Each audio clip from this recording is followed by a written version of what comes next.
नमो हरिनन्ताणं नमो सिद्धाणं नमो आयरीयाणं नमो पच्छायाणं नमो रोयसद्विसागुणं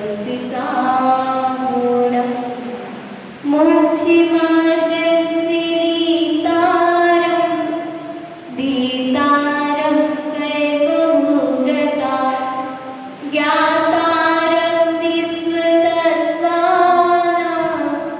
वन्दे तद्गुणरात्मये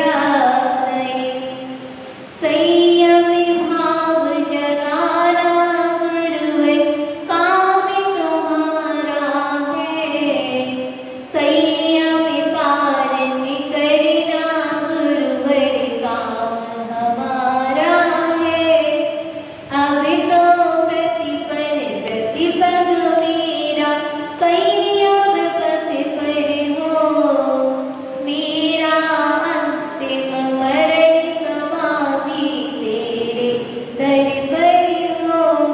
देवदिन चित्तवशी पार्श्वनाथ भगवान की मूल साधनाथ भगवान की आचार्य विराग सागर जी महाराज की आचार्य विश्व सागर जी महाराज की आचार्य विभव सागर जी महाराज की जिनवाणी पुत्रियारी कमा सिंह श्री माता जी की अहिंसा में विश्व धर्म की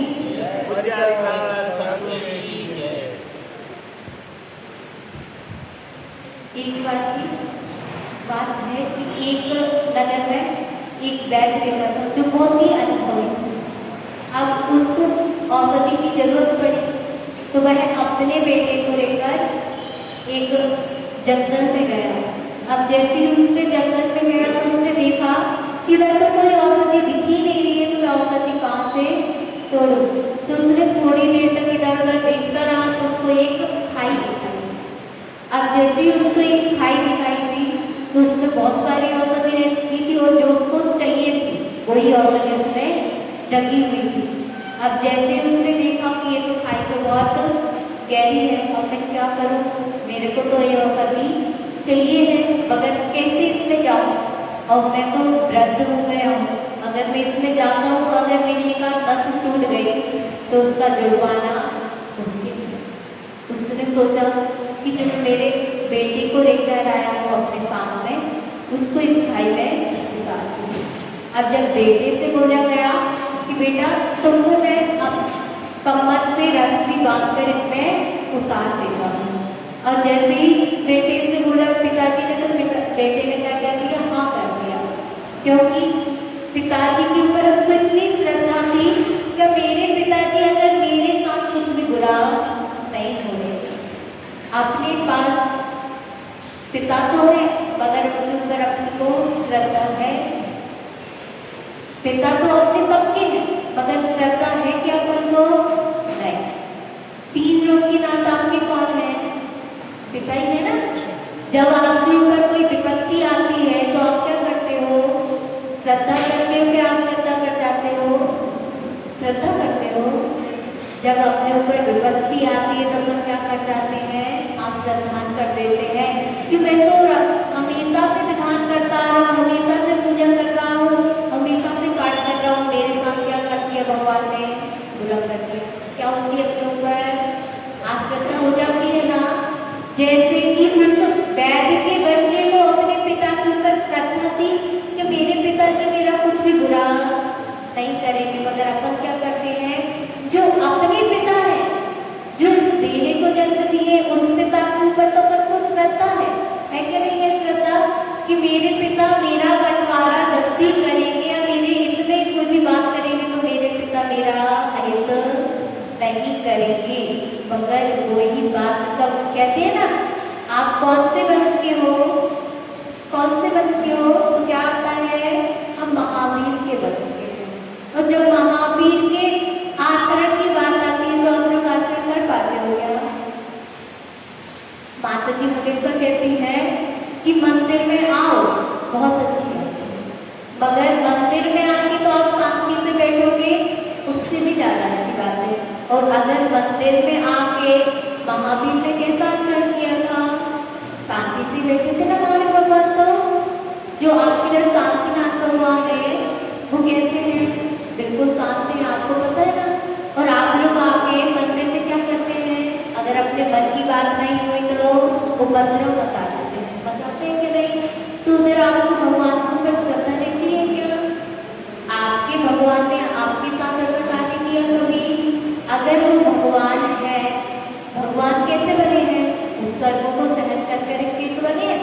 पारसनाथ भगवान के ऊपर 10 साल तक 10 भाव तक ऊपर हुए, मगर उन्होंने किसी पर क्रोध किया? कोई भगवान के ऊपर कहा कि भगवान ने मेरा ऐसा किया? नहीं कहा ना। तो अपन फिर बार बार भगवान के ऊपर दोष क्यों देते हैं कि भगवान मेरा अच्छा कर रहा है, और अच्छा कार्य हो गया तो कौन ने किया? मैंने किया। बुरा कार्य हुआ तो भगवान ने किया। भगवान ना अच्छा कर रहे हैं ना बुरा कर रहे हैं। अब जैसे ही वो बैल के बच्चे को उसमें खाई में उतारा, अब वह तो अच्छे से दवाइयाँ औषधियाँ तोड़ने लगा, मगर जो पिताजी थे उनको टेंशन हो गई कि अगर उसमें कुछ जीव जंतु हो और मेरे बेटे को खा जाएगा तो क्या होगा? अगर रस्सी मेरे हाथ से छूट गई तो क्या होगा? वह तो आकुल व्याकुल हो रहा, वो मगर वह जो बेटा था वह निस्वार्थ अच्छे से उसने पूरी औषधि को तोड़ डाला। अब जैसे ही तोड़ा और उसने पिताजी को आवाज लगाई कि पिताजी मैंने औषधि को तोड़ दिया है।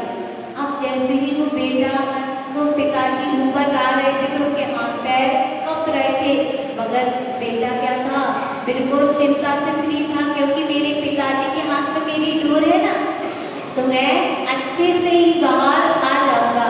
वैसे ही श्रद्धा अपन को अपने प्रभु के लिए होनी चाहिए कि मैं जो भी कार्य कर रहा हूँ उसमें मुझको सफलता मिले या ना मिले, मगर इसमें मेरे प्रभु की कोई भी देर नहीं है, क्योंकि मेरे प्रभु मेरा कुछ करने वाले हैं क्या? नहीं करने वाले हैं, क्योंकि वो तो वीतरागी है ना, उनके लिए ना राग है ना द्वेष है। तो आपसे राग और द्वेष करेंगे क्या? ऐसा तो नहीं करते क्या? जो भगवान के लिए अच्छा फल चढ़ाता हो, अच्छे द्रव्य चढ़ाता हो, उसको अच्छा आशीर्वाद देते हो, और जो नहीं चढ़ाता हो उसको ऐसा तो नहीं करते? जो भगवान को मानता हो उसको अच्छा आशीर्वाद देते हो, जो नहीं मानता हो उसको आशीर्वाद ऐसा तो नहीं करते भगवान? अगर ऐसा करने लगे तो भगवान बचेंगे क्या? वो तो रागी जैसे हो गए, फिर वीतरागी कैसे बचे?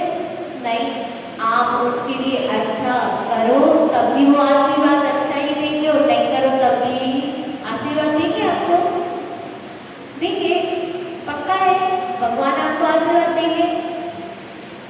हाँ, अच्छे कार्य करोगे तो आपको आशीर्वाद तो भगवान नहीं देंगे, मगर कहीं ना कहीं से पुण्य बढ़ना है तो एकत्रित होंगे ना, तो उनके कारण आपका कार्य अच्छा हो जाएगा। मगर आप सोचो कि भगवान मुझको आशीर्वाद दे रहे हैं, तो ऐसा 3 काल पे भी नहीं हो सकता है, क्योंकि भगवान ना किसी को आशीर्वाद देंगे और ना किसी को क्या देंगे? शराब भी किसी को नहीं देंगे, क्योंकि जो रागी नहीं है, जो देसी नहीं है, वो किसी से मोह करेगा क्या? जो अपने शरीर से मोह नहीं करा तो वो आपसे मोह करेगा क्या? नहीं करेगा। बस इतनी सी सच्ची श्रद्धा कर देना कि जो भी हो रहा है हमारे कर्म हमारे साथ कर रहे हैं। पहला सुंदरी ने क्या किया? भगवान को दोष नहीं दिया था, न अपने माता पिता को दोष दिया था। मैना सुंदरी ने तो कहा, पिताजी ने तो उनसे बोल दिया कि आपको जैसे वर की आवश्यकता है आप ढूंढ लो, मैं आपकी शादी करवा दूंगा। मगर मैना सुंदरी कैसी थी? संस्कारित थी। उसने क्या कहा कि पिताजी आपको जैसा वर ढूंढना है, मेरे भाग में जैसा होगा मुझको वैसा मिलेगा। बस इतना तो मैना सुंदरी का बोलना हुआ। पिताजी को क्या आ गया? अहंकार, कि मेरी पुत्री हूँ कि मैं राजा हूँ, और क्या कह रही है कि मेरे भाग का मैं खाती हूँ। अगर तुम तेरे भाग्य का खाती है तो अब देख, ये किया था ना उसने, और कैसे पति के साथ उसकी शादी करवाती? कोड़ी पति के साथ। अब तब भी मैना सुंदरी ने अपने पिता को दोष दिया, क्योंकि उसको पता था कि मेरे कर्म है, आज मैं जैसे कर्म कर रहा हूँ मुझको वैसा ही फल मिलेगा। कहीं ना कहीं मैंने किसी ना किसी भाव में किसी की निंदा की होगी, गुरु की निंदा की होगी, या मैंने ऐसा कोई कृत्य किया होगा जिसके फल से मुझको आज ऐसा कोड़ी पति मिला है। सोचा था ना उसने ऐसा, तो उसने भक्ति फिर की। भगवान की भक्ति क्यों की उसने? उसने ये नहीं सोचा था कि भक्ति करूंगी तो मेरा पति अच्छा हो जाएगा। उसने भक्ति इसलिए की थी कि मैं भक्ति करूंगी तो कर्मों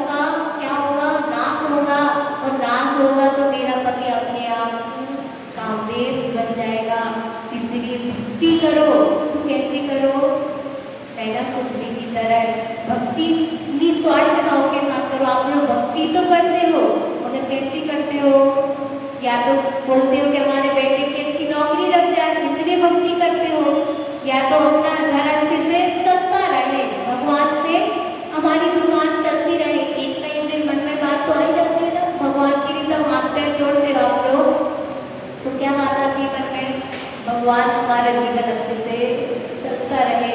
बस आप लोग क्या करते हो? भगवान तो आपको देने वाले थे सुमेरु पर्वत बराबर, और आप लोग क्या मांग के ले जाते हो?